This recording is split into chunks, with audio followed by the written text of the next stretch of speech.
जय श्री राधे कृष्ण। आप सभी का हमारे YouTube चैनल पे बहुत बहुत स्वागत है।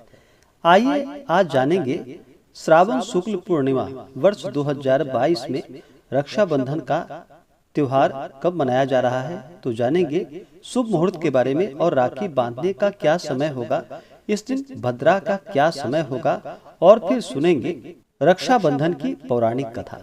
सबसे पहले तो आप सभी भक्तों को, माताओं बहनों को रक्षाबंधन की ढेर सारी शुभकामनाएं और श्रावण पूर्णिमा की ढेर सारी शुभकामनाएं।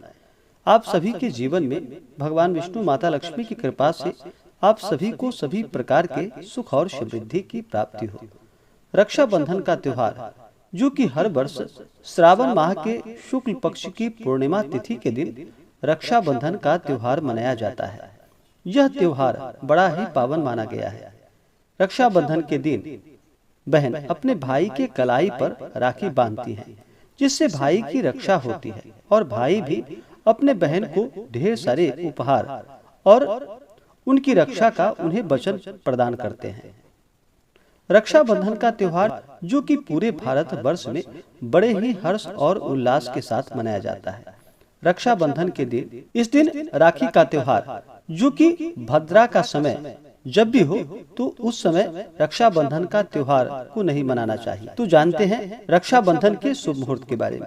इस बार रक्षाबंधन का त्योहार पूर्णिमा तिथि के दिन मनाया जाता है। तो पूर्णिमा तिथि प्रारंभ समय 11 अगस्त 2022 दिन गुरुवार सुबह 10:40 और पूर्णिमा तिथि की समाप्ति होगी 12 अगस्त 2022 दिन शुक्रवार को सुबह 7:07 पे। तो पूर्णिमा तिथि का व्रत जब भी रखा जाता है तो इस व्रत को चंद्रोदय व्यापिनी ही ली जाती है। तो पूर्णिमा तिथि समाप्त जो कि 12 अगस्त को है, जो कि सुबह 7:07 पे, तो हमें उस व्रत के लिए चंद्रोदय व्यापिनी समय प्राप्त नहीं होगा।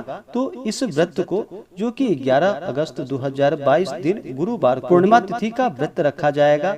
इस दिन भगवान सत्यनारायण का पूजन किया जाएगा। और पूर्णिमा तिथि के दिन स्नान दान का बड़ा विशेष महत्व होता है। तो स्नान दान के लिए जो दिन है वह 12 अगस्त 2022 को स्नान दान का कार्य किया जाएगा। लेकिन व्रत जब भी रखा जाता है तो चंद्रोदय व्यापिनी ही इस व्रत को ली जाती है। तो चंद्रोदय व्यापिनी समय 11 अगस्त 2022 दिन गुरुवार को व्रत रखा जाएगा। ये तो पूर्णिमा तिथि व्रत के लिए है। लेकिन रक्षाबंधन का त्योहार जो कि भद्रा के समय में रक्षाबंधन का त्योहार और होलिका दहन आदि के कार्यों को नहीं करना चाहिए। तो इस बार 11 अगस्त 2022 को भद्रा का जो समय है वह समय सुबह 10:40 से भद्रा तिथि प्रारंभ है और भद्रा की समाप्ति जो कि रात्रि 8:52 में भद्रा तिथि की समाप्ति होगी। तो इस दिन 11 अगस्त को जो भी रक्षाबंधन राखी बांधने वाले हैं वो रात्रि 8:52 के बाद ही रक्षाबंधन का त्योहार मनाएंगे, और रात्रि 8:52 के बाद बहन अपने भाई को राखी बांधेंगी। रक्षाबंधन का त्योहार पूर्णिमा तिथि के दिन मनाया जाता है। तो पूर्णिमा तिथि हमें अगले दिन भी प्राप्त हो रहा है जो कि 12 अगस्त को सुबह 7:07 तक पूर्णिमा तिथि है।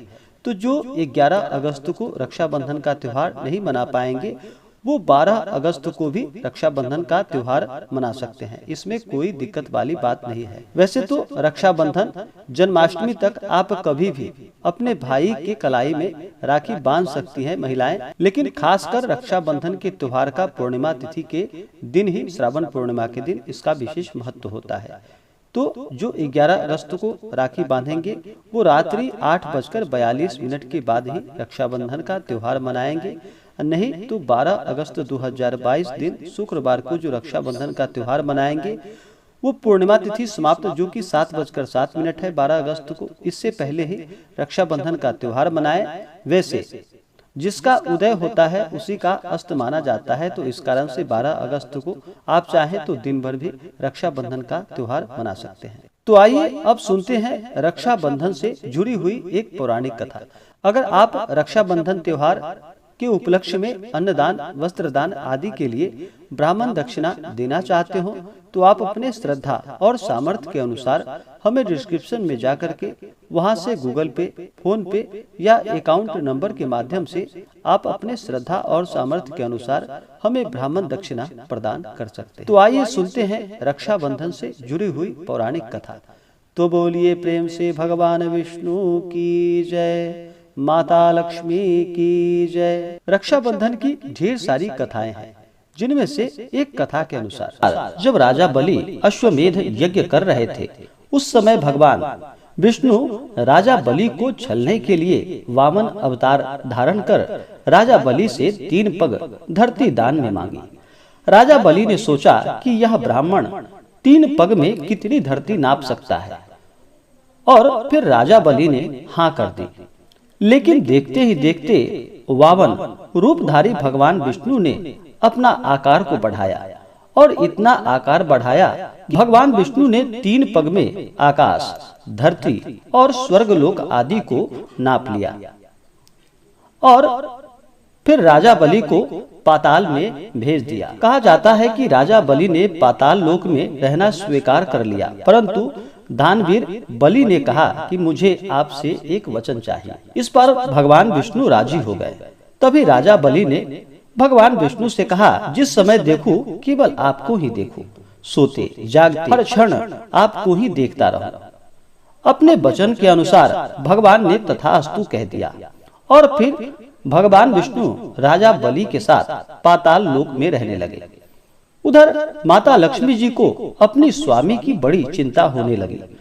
उसी समय घूमते घूमते भ्रमण करते हुए नारद जी वैकुंठ धाम को पहुँचे और माता लक्ष्मी जी ने पूछा कि हे देवर्षि, आप तो तीनों लोकों में भ्रमण करने वाले हैं, क्या आपने नारायण को कहीं देखा है? तो माता लक्ष्मी के इस प्रश्न पर देवर्षि नारद ने सारी बातें उन्हें बता दी और बताया कि नारायण पाताल लोक में राजा बलि के साथ उनके पहरेदार बनकर रह गए हैं। इसके बाद माता लक्ष्मी जी ने नारद जी से पूछा कि नारायण को वापस लाने का क्या उपाय है। इस समस्या का हल बताते हुए देवर्षि नारद जी ने कहा कि आप राजा बलि को अपना भाई बना लीजिए और उससे रक्षा का वचन ले लेना और फिर त्रिवाचा कराने के बाद दक्षिणा में नारायण को मांग लेना। तत्पश्चात माता लक्ष्मी एक स्त्री का भेष धारण करके और फिर रोते हुए राजा बलि के यहाँ पाताल लोक में पहुंच गई और फिर वहां पर रोने लगी। इस पर राजा बलि ने उनके रोने का उनसे कारण पूछा। इसके बाद पूछने पर माता लक्ष्मी जी ने कहा कि मेरा कोई भी भाई नहीं है, इसलिए मैं अत्यंत दुखी रहती हूँ और इसीलिए मैं रो रही हूँ। तभी राजा बलि ने कहा कि आज से तुम मेरी धर्म बहन बन जाओ। इसके बाद माता लक्ष्मी जी बलि से त्रिवाचा कराकर और दक्षिणा स्वरूप राजा बलि से उनका पहरेदार मांग लिया। कहते हैं कि तभी से रक्षाबंधन का त्योहार मनाया जाता है और इस दिन बहन अपने भाई को राखी बांधती है।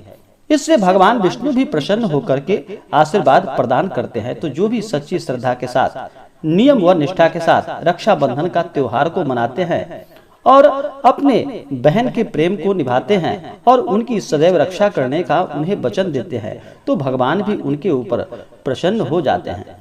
पूर्णिमा तिथि का वैसे ही बड़ा महत्व माना गया है। पूर्णिमा तिथि के दिन भगवान सत्यनारायण का कथा अवश्य ही श्रवण करना चाहिए, इससे लाभ की प्राप्ति होती है। तो आशा करता हूँ कि यह जानकारी आपको अच्छा लगा हो।